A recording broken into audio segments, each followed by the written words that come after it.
We're going to move on now to our next area of focus, which is accommodating and communicating about episodic disabilities. It is a hot topic today, and we're pleased to have Dr. Monique Gignac with us to guide us through some of the major issues.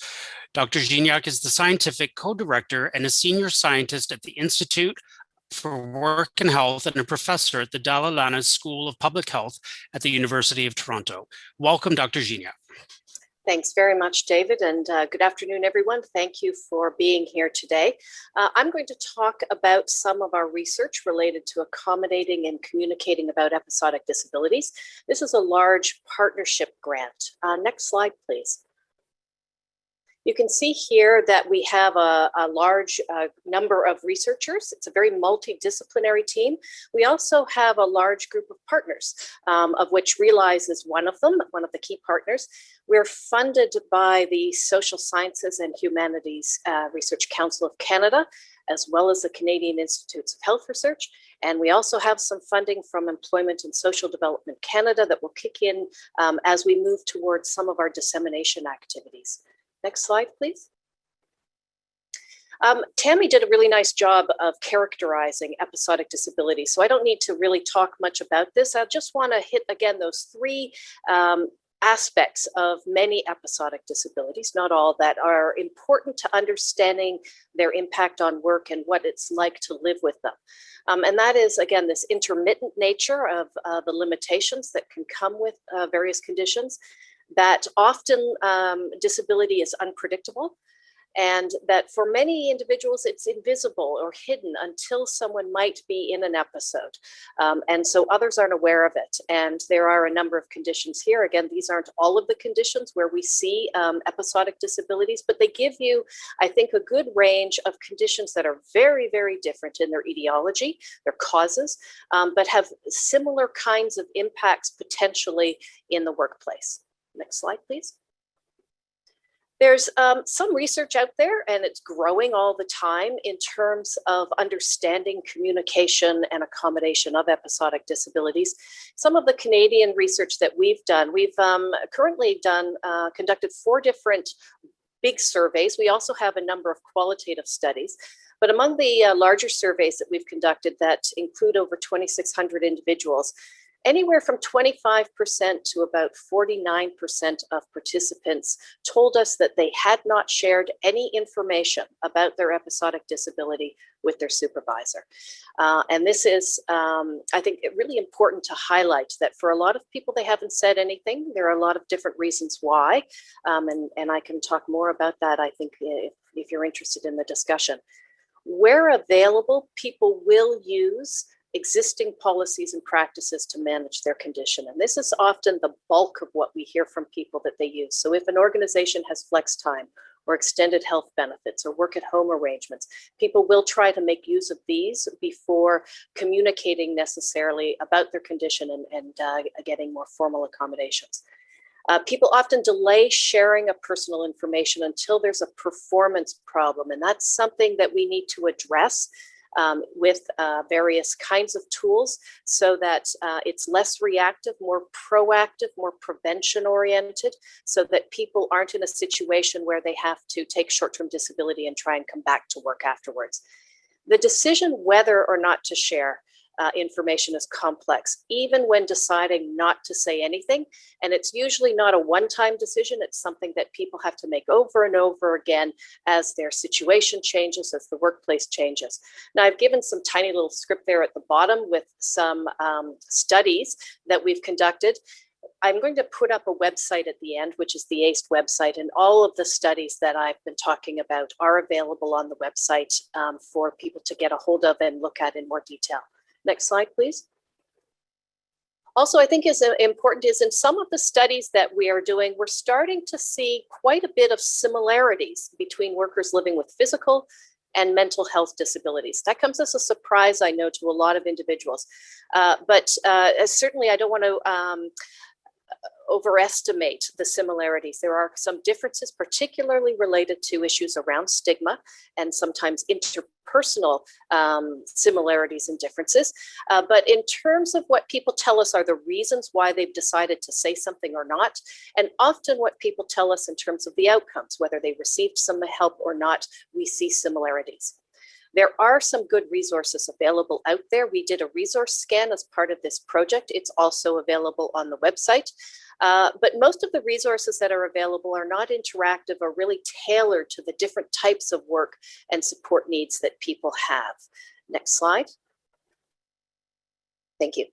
So that brings us then to this ACE grant, this Accommodation and Communication about Episodic Disabilities Partnership Grant. What we're trying to do as part of this grant is create new tools and resources. We're going to have quite a large toolbox when we're all done with this, but the cornerstones in the toolbox are going to be these two different tools that we're creating: the Job Demands and Accommodation Planning Tool, or the JDAPT, and a Communication Decision-Making Tool. Today, I'm only going to talk about the JDAPT, the Job Demands and Accommodation Planning Tool, because we're further along in the development of this tool. Next slide, please. Everything that we do related to these tools is really to try to enhance work sustainability, to make a better process, a faster process, a more useful process for people who are struggling with accommodations. And so we want to make sure that our tools are easily accessed, that they're personalized, they're interactive, and key here is they're also evidence-based. And this is where it takes a long time for us to get things out, unfortunately, because we are trying to test them with different groups of people to be inclusive, to really ensure that what we're creating is useful to the widest range of people, the widest range of jobs possible. So we don't plan on giving advice. We want to be responsive to people's needs and preferences, help people by promoting discussion and brainstorming, giving them things to think about, take this kind of prevention approach, and emphasize skills and abilities, not just limitations and problems and performance issues. And so that we can, again, improve process outcomes, get things to people sooner, better, and be more helpful. Next slide, please. So the way this works is that we have 24 job demands. These are at a fairly high level, and they're across 4 working conditions, or domains rather. So we have questions about physical tasks. There are 5 items, questions about cognitive or thinking tasks, working with others, working conditions. Next slide, please. So we have a worker version and an organizational version. This is not intended to be a formal functional assessment or a job analysis tool. So it's not going to go down to the level of, can you lift 5 pounds? Can you lift 15 pounds? It's at a more general level than you might get if you are doing a formal job analysis.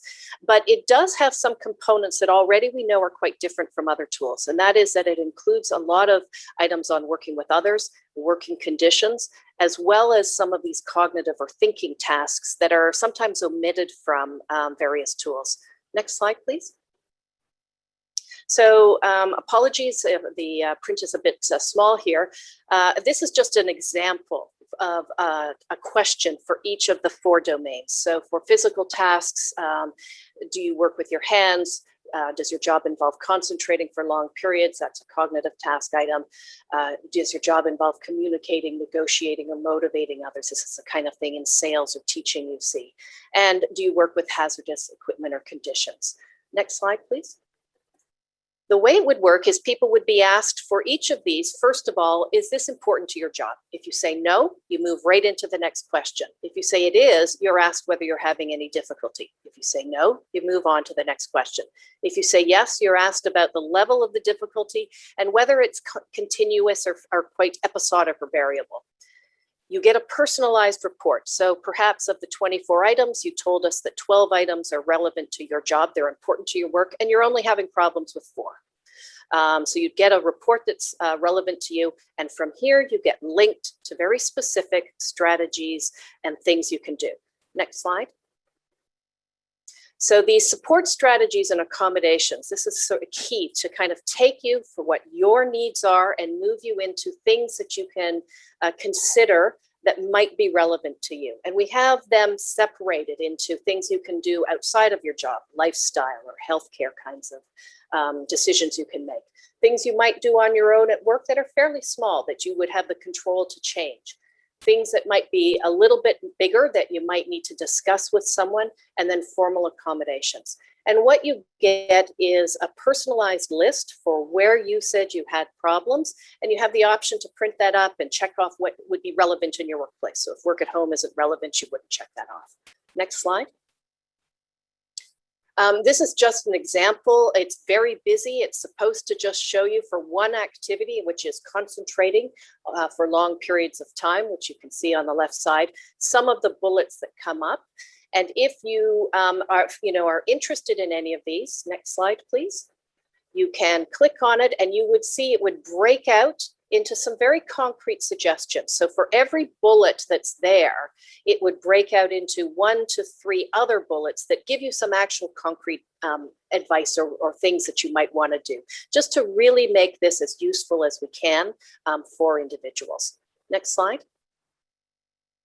So we're in the process of testing this tool. We have done already in-depth pilot testing with 20 research experts and 12 partner representatives. They've been part of this all the way through in terms of designing questions and responding to what we've been doing.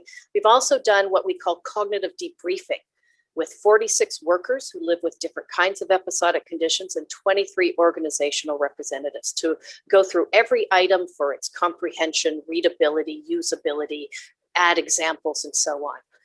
And we've used, at this point, quite a range of different sectors and job types in addition to health conditions. Next slide, please. So far, people are telling us that they like it. They find that there is a high need for it. It's more useful, we're hearing, for people who are living with various episodic conditions than employers, and we'll work on more on that to change it. But it's hard sometimes for employers to put themselves in someone else's shoes and know how to answer whether this is a problem all the time or whether an issue might be related to an episodic condition or something else. But it was easy to understand and quite relevant to quite a range of different issues. So we're in the process now of putting all of this online, and we will begin additional testing this spring with the online tool. Next slide, please. We'd like this to be really much bigger testing than we've done previously and get as many diverse individuals as possible. So I've put here our website, our ACE website. And if you have questions or you're interested in it, please sign up. If you're interested in being a part of the testing as we move forward, which will probably start happening in April and May, please let us know. You can sign up for this at any point in time, and I will stop for any questions. Just in time, as David appears on the screen. As I popped up on the screen, Doctor. Thank you so much. Your insight into workplace communication, issues of privacy, support and accommodation needs among individuals living with chronic and episodic conditions is appreciated. If there are any questions for Dr. Gignac, I'm going to open it up to you, Melissa, to facilitate. Sounds good. Thank you, David. And thank you, Monique. That was excellent. I always love hearing about the JDAP tool. I'm so excited for it to get online. Soon. Yeah, absolutely. I have a couple of questions in the chat. The first one is, when does mental health disorders or episodes evolve into a disability, and how do employers better manage the huge number of employees who are coming forward with anxiety when key issues are being brought up, include performance expectations? Mm-hmm. It's an excellent question. I mean, we really do have we have a continuum here where we have mental wellness, some anxiety, some mood changes. These are part of everyday life. And then they, moving all the way through to what we consider more mental illness, schizophrenia, bipolar, for example, where often people struggle to really remain employed and gain employment. And then many individuals are in the middle. We're seeing more and more of the depression and anxiety disorders. I would say when it's an issue in the workplace is when it starts to limit people's abilities, where they feel they're not able to perform as well as they would like, where there become some struggles to get work done, to interact with colleagues. And that's the time to start thinking about them in the workplace as something that we should move on. And that can happen relatively early on. And so, sorry, I've forgotten the last part of what you asked there. That's okay. It was regarding kind of when anxiety kind of meets performance expectations and what can happen there. Right. And so that becomes then, really difficult if, the culture of the workplace can enhance anxiety. And there's a lot of aspects of work that can contribute to an issue that may be something that began outside of work or actually be causing the issue altogether. And so I think what we're trying to do with the tools here is help people to really think about their jobs. We have some research we've done with workplaces that actually talks about those issues of labeling a disability as performance problems or not disclosing and when things are misunderstood as performance problems. And it may be helpful to take a look at that from the employer's perspective. This is something that employers tell us they really grapple with. They don't have the right answers to at this point in time. But I think more and more employers are aware of the pitfalls of labeling something as a performance issue and then not being, and then all the discussions go down the performance and disciplinary kinds of conversations rather than the disability accommodation support conversations. So I would recommend employers be cautious about translating all of these limitations as performance issues. Okay, that's great. Thank you very much. I have a number of other questions. I'm just going to start at the top and see where we end up by 2:30. So the first one is, does JDAP, the JDAP tool, does it also consider frequency, with the frequency with which tasks are performed? It's at this point, it's asking you more about whether it's important to your job, and that we went back and forth about that. Somebody may have something that they do on very rare occasions. And it's not a key element of their job, although it's an important aspect of the job. And so we, after much going back and forth and talking to people, we've left it up to whoever's completing it to tell us whether it's important to your job, which may be something that isn't frequently done, but you recognize it's important. We then ask you, though, whether your difficulties with it, if you do have some difficulties or a lot of difficulties, we ask you how frequently that happens so that we can take into account something that may be only once a year that a person struggles with, or something that could be a more daily issue for someone. Mm-hmm. And that way help people in terms of deciding how relevant or important it might be to get support right now or to maybe defer that later. Okay, thank you. Right, what else have we got here? What role are you finding that technology is increasing anxiety and depression or job de-skilling and that type of thing? That's a great question as well. All of the questions are great. We have, I think yesterday you would have heard from Dr. Arif Jetha, and some of his research, which we're involved with as well on this project, is really trying to look at the future of work and issues around future-proofing people, and particularly individuals who are living with disabilities, recognizing that we have a lot of changes in the nature of work. And we're trying to add examples and address that as well. We have artificial intelligence, all this technology, we have a lot of changes around gig work and other kinds of employment where you don't get any benefits or resources very much. And so I think this is something that we're very concerned about, potentially marginalizing people living with disabilities even more, and that need to be addressed, I think, more overtly. We tend to think, wonderful, technology makes all our lives easier, and it does, and it can, but not necessarily always, and it can leave some people who are struggling even further behind. Okay, thanks very much, Monique. I do still have a couple more questions in here and we have 2 minutes. So do my best. Thank you very much. WCB finds it difficult to determine if mental health is a work-related injury. So how can employers facilitate that effectively? Another good question. That's one that I think needs a lot more conversation. I don't have the right answer for that, but I think even raising that issue is important, because I think there has been a tendency for governments and many organizations to not even want to talk about it because it might open a floodgate. It's actually also true for physical health conditions. To what extent maybe the workplace didn't cause it, but it exacerbates it. You have an existing condition and the nature of your work is making it much worse. It's adding to it. And I think the only way we can move forward on this is if we at least acknowledge that this is an issue that needs to be talked about. I would, love to be able to be a fly on the wall for these conversations. I look forward to organizations like Realize and all the others that are joining to actually continue to raise this issue so that it can't get swept away and not discussed anymore, that it has to be pre-existing, it has to be outside of work before we really talk about it in terms of some of these accommodations. Okay, great. Thank you very much, Monique. It was wonderful to see you. And thanks everyone for your important questions. We'll try and address the ones we can in the Q&A. But thank you again. It was wonderful to see you. Bye-bye. Thank you all. Thanks so much, Doctor. Thank you, Melissa. Some great questions there.